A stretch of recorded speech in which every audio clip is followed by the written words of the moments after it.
Irrespective of holidays, bad weather, earthquakes or riots, food has to be delivered several times a day to the enclosures.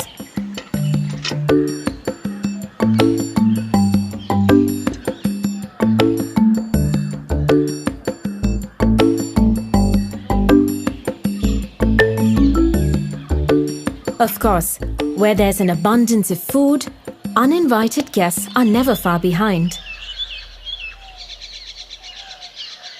Many free-living creatures benefit from the banquets that are spread for our animals. In turn, they add color and gaiety to our zoo.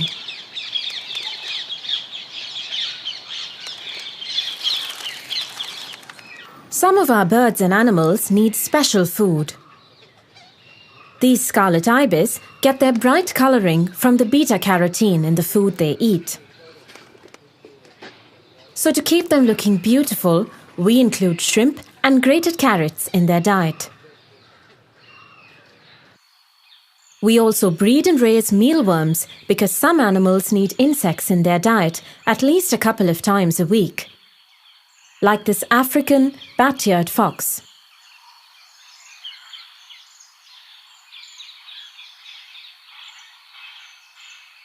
We have several species of crocodilians in our collection, and they are fed fish on alternate weeks. Our otters, on the other hand, need fresh fish every day. Here comes their keeper with lunch.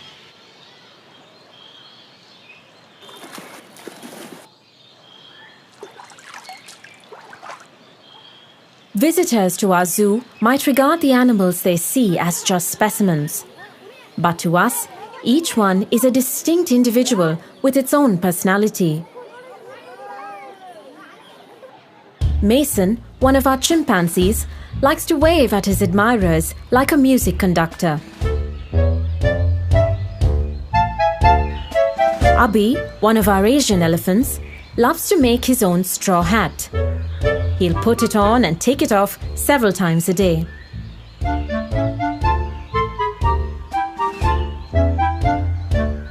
This ostrich pair might look like a happily married couple, but for some reason, the male seems to regard his keeper too as a potential mate.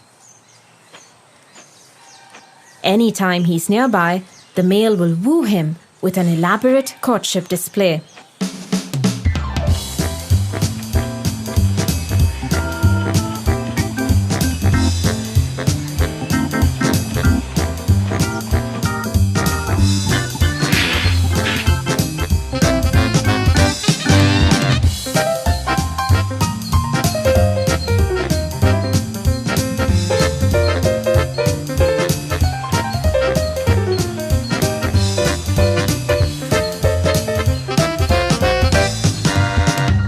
Our sloth bears, Ganesha and Durgi, also have distinct personalities.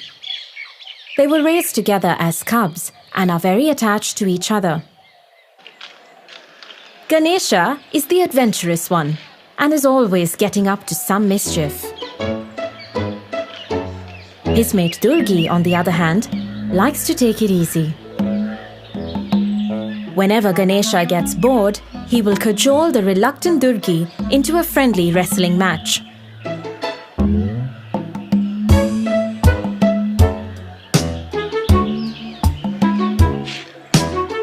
It's all in good fun and no one gets hurt.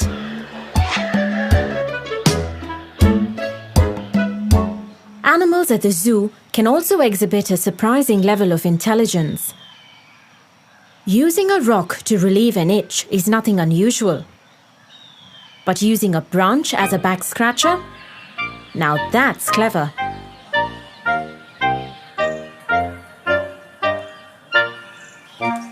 When his keeper enters the enclosure every morning, Krishna, the hippo, will literally demand a mouthwash.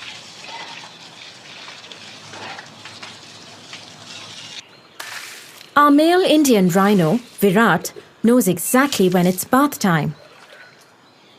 He will walk to the bathing area without any prompting and won't leave until he's received a thorough wash.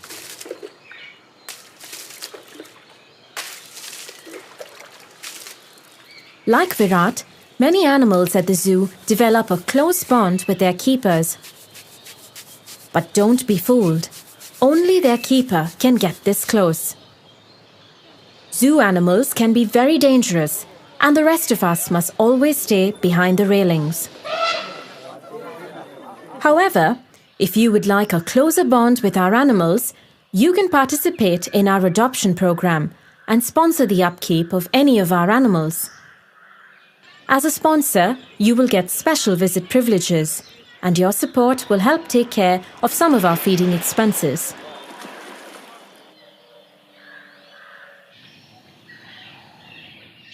When you see healthy and happy animals at our zoo, it's thanks to the elaborate management protocols we have in place, which are implemented by a staff of nearly 300 people. You may not notice them, but they are everywhere, quietly doing their jobs.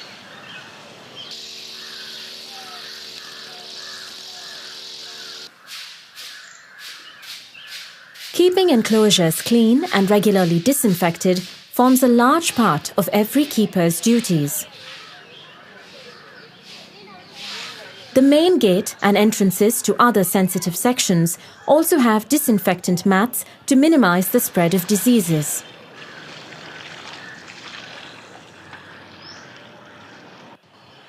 Preventive medicine, too, is a crucial aspect of our animal healthcare routine. Today, our veterinary team is preparing to vaccinate the giraffes against foot and mouth disease. The syringe is loaded into a special gun and then fired into the animal's rump.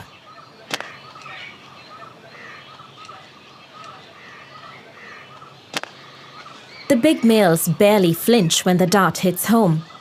But next door, the females and their young are already nervous.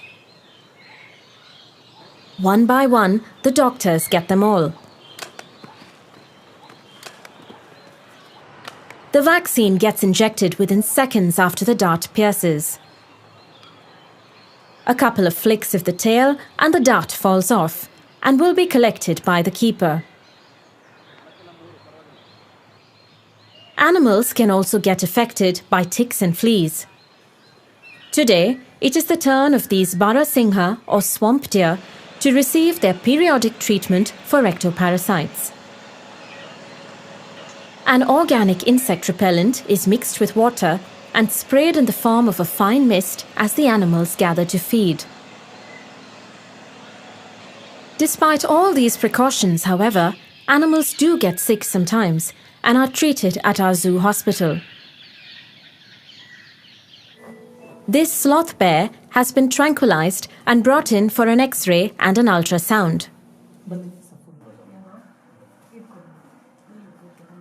Once the doctors diagnose the problem, the animal will be treated and closely monitored.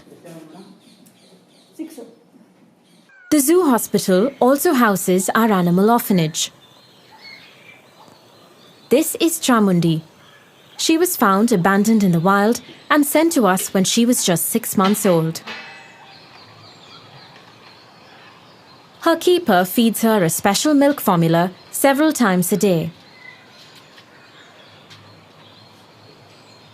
Like all youngsters, Chamundi can be greedy. After gulping down her milk, she will raid her playmate's lunchbox.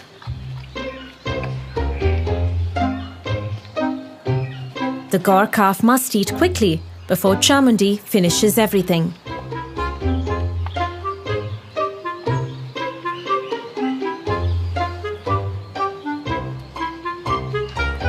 Meanwhile, it's feeding time for the other orphans. Sometimes, babies born at the zoo are not properly looked after by their mothers and have to be painstakingly hand-raised. These hyena pups are just a few weeks old, but have insatiable appetites. Hey!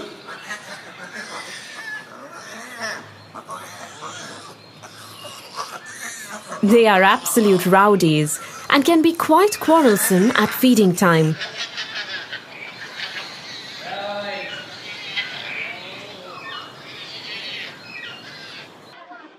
One of our most popular exhibits is our newly redesigned snake house. Here, you can come face to face with the heaviest snake in the world, the green anaconda from South America, or the longest venomous snake, Asia's king cobra. A male like this one can grow to 18 feet in length and raise nearly 1/3 of its body off the ground. Our walk-in aviaries are also popular as they allow visitors to stroll among the birds. The star attractions in this aviary are the black swans.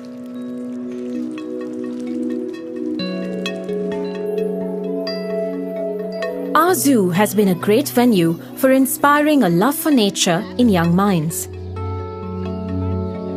Every year since 1992, about 60 students have been handpicked for a year-long program involving lectures and field visits. The students are taught various aspects of nature conservation, which we hope will instill a lifelong empathy for the natural world. We also pride ourselves as a clean and green zoo and recycle much of the organic waste that is generated.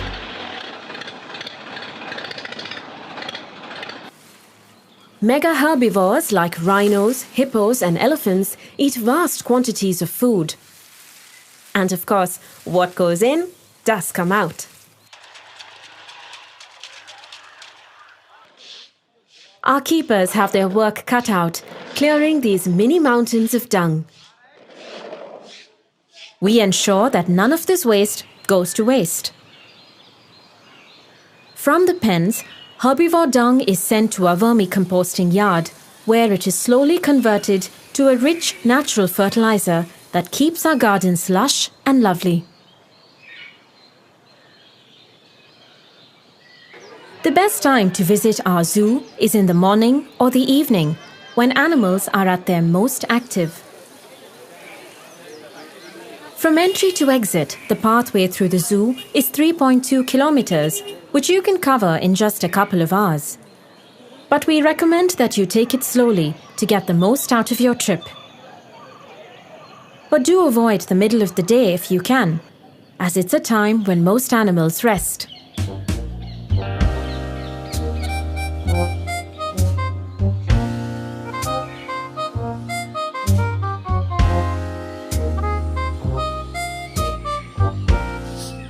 While most visitors come to our zoo to see animals, we also have a great variety of trees from all over the world. Some are as old as the zoo itself.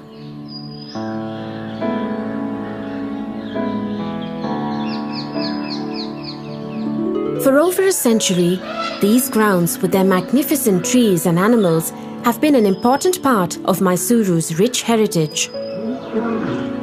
It has been our constant endeavour to provide the best conditions for our animals and to ensure that visitors have a memorable day at our zoo. We are immensely proud that what started as a Maharaja's private menagerie has evolved into a vibrant and dynamic public institution. With your continued support, we hope to make Mysuru Zoo even better in the years to come.